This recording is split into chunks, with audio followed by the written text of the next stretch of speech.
ಅಪ್ಪ 10th ಒಳಗ ನಾನು ಡಿಸ್ಟಿಂಕ್ಷನ್ ಪಾಸ್ ಆದ್ನಿ. ಏನು ಪಾಸ್ ಆಗಿ ಏನಾಯ್ತು?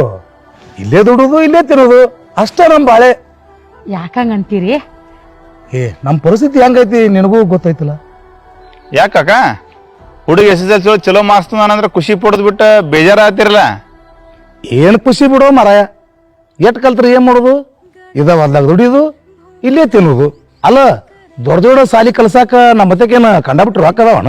ನೋಡ್ಕಾಕ ಬ್ಯಾರೆ ಕಾಲೇಜ್ನಾಗ ಹೆಂಗ ಏನೋ ನನಗೆ ಗೊತ್ತಿಲ್ಲ, ಆದ್ರೆ ನಮ್ಮ ತೀರ್ದಾದೊಳಗ ದಾನಿಗೊಂಡ್ ಕಾಲೇಜ್ ಆಫ್ ಸೈನ್ಸ್ ಹತ್ತೈತಿ.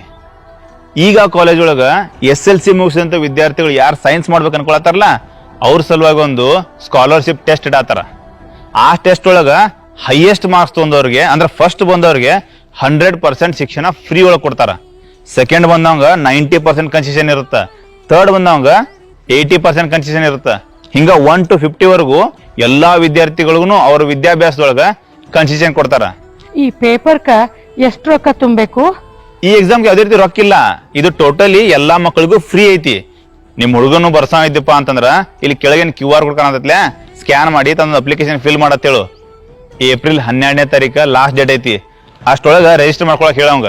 ಮತ್ತಾರು ಎಕ್ಸಾಮ್ ಬರೆಯೋದಕ್ಕೆ ಇಂಟ್ರೆಸ್ಟೆಡ್ ಅದಾರ ಅವ್ರಿಗೆ ವಿಡಿಯೋನ ಶೇರ್ ಮಾಡ್ರಿ. ಇದರಿಂದ ಬಹಳಷ್ಟು ವಿದ್ಯಾರ್ಥಿಗಳಿಗೆ ಅನುಕೂಲ ಆಗುತ್ತೆ.